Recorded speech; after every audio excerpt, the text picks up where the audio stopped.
Hello everyone, আসসালামু আলাইকুম। আশা করি আপনারা সবাই ভালো আছেন। আপনারা স্ক্রিনে দেখতে পাচ্ছেন যে আজকের লেসনটা হলো কিভাবে আইএলটিএস স্পিকিং এ আমরা তুলনা করে কথা বলবো।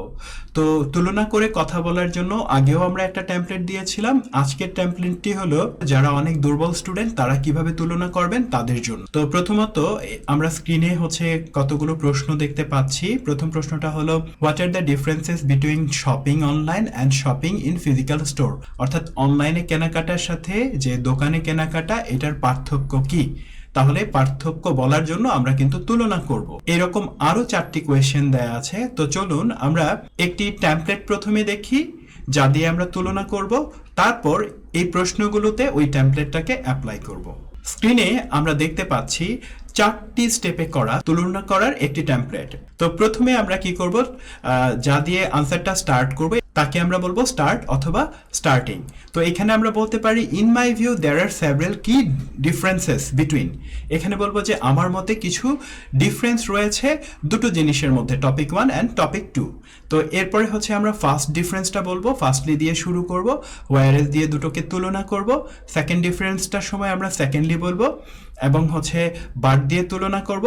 ফাইনালি একটা এন্ডিং দিব, অর্থাৎ ওভারঅল দিয়ে আনসারটাকে আমরা শেষ করব। তো চলুন এই টেমপ্লেটটিতে আমরা সময় ওয়েস্ট না করে সরাসরি আমরা একটি প্রশ্নের আনসারে এটাকে অ্যাপ্লাই করে দেই। আমরা আমাদের লেসনের প্রথম কোয়েশ্চেনটা দেখতে পাচ্ছি, জিজ্ঞেস করা হয়েছে what are the differences between shopping online and shopping in physical stores.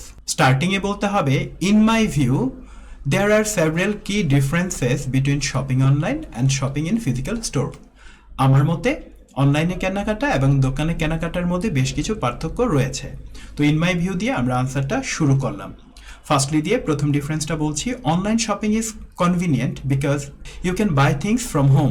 অনলাইনে কেনাকাটা সহজ কারণ আপনি বাড়ি থেকেই কিনতে পারেন। whereas physical stores require you to visit in person, যেখানে দোকানে কেনাকাটার জন্য আপনাকে সেখানে যেতে হয়। আমরা সেকেন্ড ডিফারেন্স বলবো, secondly online shopping often offers discount. অনলাইনে কেনাকাটা প্রায়ই ছাড় দেয়। তো সুন্দর একটা ল্যাঙ্গুয়েজ হলো যে অফার ডিসকাউন্ট, ছাড় দেওয়া। অফার শব্দটার অর্থ প্রস্তাব করা, বাট অফার ডিসকাউন্ট মানে ছাড় দেওয়া। But in physical stores you can see and touch the product before buying.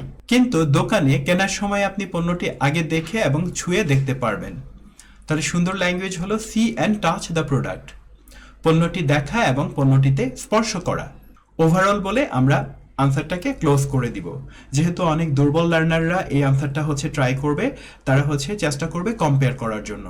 তো overall while both options are useful, যদিও উভয়ই কার্যকর, the difference between online shopping and shopping in physical stores are quite noticeable. তবে অনলাইনে কেনাকাটা এবং দোকানে কেনাকাটার মধ্যে পার্থক্য বেশ স্পষ্ট। আমরা জানি নোটিস মানে লক্ষ্য করা, নোটিসেবল মানে স্পষ্ট বা লক্ষণীয়। তো এইভাবে সুন্দর একটা ক্লোজিং দিয়ে আমরা আনসারটা শেষ করে দিব। চলুন এটিকে আরো একটি প্রশ্নে অ্যাপ্লাই করি। How does studying abroad compare to studying in home country. বিদেশে পড়াশোনা এবং নিজের দেশের পড়াশোনা করার মধ্যে কিভাবে তুলনা করা যায়। স্টার্টিং এ বলেছি in my view there are several কি differences between studying abroad and studying in my home country. প্রথম ডিফারেন্স হলো firstly studying abroad gives you the chance to experience new culture. প্রথমত বিদেশে পড়াশোনা আপনাকে নতুন সংস্কৃতির অভিজ্ঞতা করার সুযোগ দেয় বা মুখোমুখি হওয়ার সুযোগ দেয়। তো এখানে চমৎকার একটি ল্যাঙ্গুয়েজ হলো এক্সপেরিয়েন্স নিউ কালচার। আমরা জানি এক্সপেরিয়েন্স শব্দটির অর্থ অভিজ্ঞতা, আর এক্সপেরিয়েন্স নিউ কালচার মানে নতুন যে সংস্কৃতি তার মুখোমুখি হওয়া। তো এই সিচুয়েশনে এক্সপেরিয়েন্স মানে মুখোমুখি হওয়া।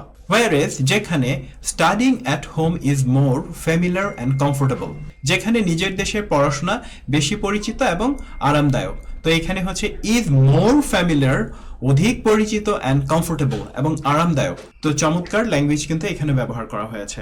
সেকেন্ড ডিফারেন্সে আমরা বলবো secondly studying abroad can be expensive. বিদেশে পড়াশোনা ব্যয়বহুল হতে পারে। সুন্দর একটি ল্যাঙ্গুয়েজ হলো ক্যান বি এক্সপেন্সিভ, ব্যয়বহুল হতে পারে। বাট দিয়ে তুলনা করা বোঝাচ্ছে it often provides better career opportunities. এটা প্রদান করে ভালো ক্যারিয়ারের সুযোগ compare to studying at home, দেশে পড়াশোনা করার চেয়ে। ওভারঅল দিয়ে আমরা জিনিসটাকে এন্ড করে দিব overall while both option have benefits আগের মতোই বলেছি the differences between studying abroad and studying at home are significant. Dear learners, আপনি কি ফার্মগেট বা তার আশেপাশে কোথাও থাকেন? ফার্মগেটের সেরা কোচিং সেন্টার হলো টেস্ট প্রিপারেশন সেন্টার। এখানে আমরা ধরে ধরে বাংলা সহ স্টেপ বাই স্টেপ সর্বোচ্চ সংখ্যক ক্লাস এর মাধ্যমে আইএলটিএস কোচিং করিয়ে থাকি। অনেক দুর্বল স্টুডেন্ট যারা আছে তাদেরকেও আন্তরিকভাবে দেখে সবকিছু বুঝে আইএলটিএস এ ভালো স্কোর তোলানো হলো আমাদের টার্গেট। তো আপনারা যদি চান, যারা আমার ক্লাস নিয়মিত দেখছেন, হয়তোবা অন্য কোনো কোচিং সেন্টারে ভর্তি আছেন, নিজের ইমপ্রুভমেন্ট করতে পারছেন না, অথবা আইএলটিএস করার কথা ভাবছেন, তারা সরাসরি চলে আসতে পারেন যে কোনো শুক্রবার বিকেল 4টায় টেস্ট প্রিপারেশন সেন্টারের ফার্মগেট অফিসে। আর আমাদের সেন্টারটি হলো RH হোম সেন্টার, যা এশিয়া প্যাসিফিক বিশ্ববিদ্যালয়ের পাশেই। আমাদের সেন্টারটি অবস্থিত 2য় তলায়। আপনারা সবাই আমাদের এখানে ফ্রি ক্লাস দেখার জন্য আমন্ত্রিত। ফ্রি ক্লাস দেখতে 015345967445 নাম্বারে আপনারা মেসেজ দিয়ে কনফার্ম করুন। আজকের লেসনের লাস্ট প্রশ্ন, What are the differences between public transportation and private vehicles? Public transport এবং ব্যক্তিগত যানবাহনের মধ্যে পার্থক্য কি? স্টার্টিং হলো, in my view there are several key differences between using public transportation and private vehicles. আমার মতে পাবলিক ট্রান্সপোর্ট এবং ব্যক্তিগত যানবাহনের ব্যবহারের মধ্যে বেশ কিছু পার্থক্য রয়েছে। Firstly, public transportation is affordable. গণপরিবহন হলো সাশ্রয়ী। তো সুন্দর একটি ল্যাঙ্গুয়েজ হলো is affordable, সাশ্রয়ী হওয়া, and environmentally friendly, এবং পরিবেশ বান্ধব। তো সুন্দর দুটো ল্যাঙ্গুয়েজ এখানে ব্যবহার করলাম। Whereas অন্যদিকে private vehicles are more convenient but expensive, যেখানে ব্যক্তিগত যানবাহন বেশি সুবিধাজনক তবে ব্যয়বহুল। আমরা বলছি are more convenient but expensive, চমৎকার একটা গুচ্ছ। Secondly, public transportation can be crowded and time consuming. গণপরিবহন ভিড় এবং সময় সাপেক্ষ হতে পারে। তাহলে ক্যান বি ক্রাউডেড, ভিড়পূর্ণ হতে পারে, অ্যান্ড টাইম কনজিউমিং, এবং সময় সাপেক্ষ হতে পারে। খুব চমৎকার একটা ল্যাঙ্গুয়েজ হলো time consuming. But private vehicles give you freedom and comfort, কিন্তু ব্যক্তিগত যানবাহন আপনাকে স্বাধীনতা এবং আরাম দিতে পারে।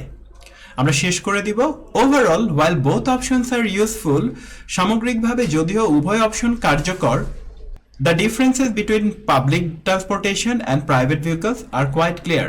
গণপরিবহন এবং ব্যক্তিগত যানবাহনের মধ্যে পার্থক্য বেশ স্পষ্ট। তো আজকের লেসনে কিন্তু আমরা একটা টেমপ্লেট শিখেছি এবং এটিকে নানা কোয়েশ্চেনে ব্যবহার করেছি। যদি আপনি এটাকে রপ্ত করে ফেলতে পারেন, তাহলে আপনি নানা কোয়েশ্চেনের answer starting, first difference, second difference এবং এন্ডিং মেইনটেইন করে কিন্তু বলতে পারবেন। তো সবাইকে শুভকামনা জানিয়ে আজকের লেসনটি এখানেই শেষ করছি।